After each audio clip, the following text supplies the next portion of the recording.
اور اللہ تبارک و تعالیٰ نے توبہ قبول کر کے گناہ معاف کر دیا، مگر جنت سے اخراج کا حکم بحال رکھا۔ اب آدم علیہ السلام اور ابلیس یہ دونوں اکٹھے ہی زمین پر اتارے گئے۔ سب کے اخراج سے مراد سیدنا آدم علیہ السلام، ایسا لاپی ہے کہ نہیں سیدہ اس کے حوا اوپر علیہ وہ السلام اور اس کا ابلیس علیہ السلام۔ یہاں بات کی گئی کہ ڈسکس ہو سکتا اتر جاؤ منہا اس سے جميعا، سب کی کے ہے پھر سب، تو اس سب کے سب سے کیا مراد ہے؟ آدم علیہ السلام، حوا علیہ السلام اور ابلیس۔ سیدنا آدم علیہ السلام کو زمین پر بھیجنا کچھ گناہ کے کفارے کے طور پر نہ تھا، بلکہ انی جاعل فی الارض خلیفہ، یقیناً میں زمین میں ایک جانشین بنانے والا ہوں۔ یاد ہے نا یہ بات جو پہلے ہم نے پڑھی تھی کہ اللہ تبارک و تعالیٰ نے فرمایا تھا کہ انی جاعل فی الارض خلیفہ، کہ میں زمین میں خلیفہ بنانے والا ہوں۔ سورۃ البقرہ آیت نمبر 30 میں، اور یہی اللہ تبارک و تعالیٰ کا ایک فیصلہ تھا۔ اس سے ایک عیسائیوں کے اعتقاد کا رد ہوا جو یہ کہتے ہیں کہ سیدنا آدم علیہ السلام کا یہ گناہ نوع انسانی میں نسل در نسل منتقل ہوا، اور سیدنا عیسیٰ علیہ السلام اس کے لیے سولی پر چڑھ گئے۔ حالانکہ اللہ تبارک و تعالیٰ نے وضاحت سے بتا دیا کہ ہم نے معاف کر دیا، اور دنیا میں آنا گناہ کی وجہ سے نہیں تھا، بلکہ اللہ تعالیٰ نے آدم علیہ السلام کو پیدا ہی زمین کے لیے کیا تھا۔ انی جاعل فی الارض خلیفہ، پہلے ہی بات ہو گئی تھی۔ فَإِمَّا يَأْتِيَنَّكُم مِّنِّي هُدًى فَمَن تَبِعَ هُدَايَ، پھر اگر میری طرف سے تمہارے پاس کوئی ہدایت آئے تو جو کوئی میری ہدایت کی پیروی کرے گا۔ اگر تمہارے پاس میری جانب سے کوئی ہدایت پہنچے، یعنی میرے رسول آئیں میری طرف سے کسی وقت اور کسی دور میں، وہ رہنمائی پہنچے جو میرے تقرب کا ذریعہ ہو، میرے تقرب کی طرف رہنمائی کرتی ہو، میری رضا کے قریب کرے تمہیں، تو جو میرے رسولوں اور میری کتابوں پر ایمان لائے گا، اللہ تبارک و تعالیٰ کی اوامر اور نواہی، یعنی جن کاموں کا حکم اللہ تعالیٰ نے کرنے کا دیا ہے اور جن کاموں سے رکنے کا حکم دیا ہے، ان کی پابندی کرے گا، تو اللہ تبارک و تعالیٰ کیا فرماتے ہیں ان کے لیے کیا ہے؟ فَلَا خَوْفٌ عَلَيْهِمْ وَلَا هُمْ يَحْزَنُونَ، تو اس کے لیے نہ تو کوئی خوف ہوگا اور نہ ہی وہ غمگین ہوں گے۔ یہ خوشخبری دے دی گئی ان لوگوں کو جو اللہ تبارک و تعالیٰ کی دی گئی ہدایت پر عمل کرتے ہیں، اس ہدایت کے مطابق اپنی زندگیوں کو گزارتے ہیں۔ ایسے لوگوں کے لیے خوشخبری ہے۔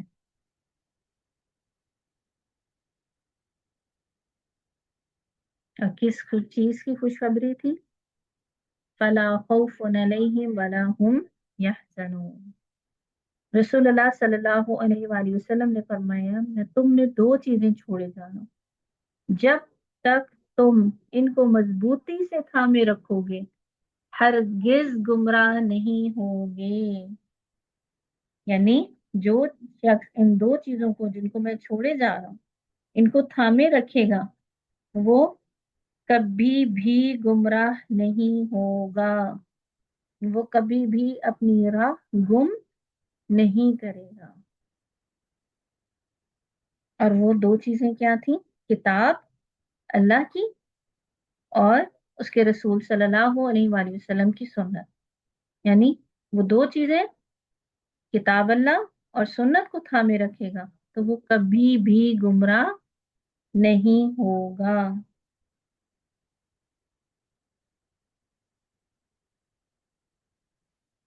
اسی طریقے سے ابو ہریرہ رضی اللہ تعالیٰ عنہ کہتے ہیں کہ نبی کریم صلی اللہ علیہ وآلہ وسلم نے فرمایا،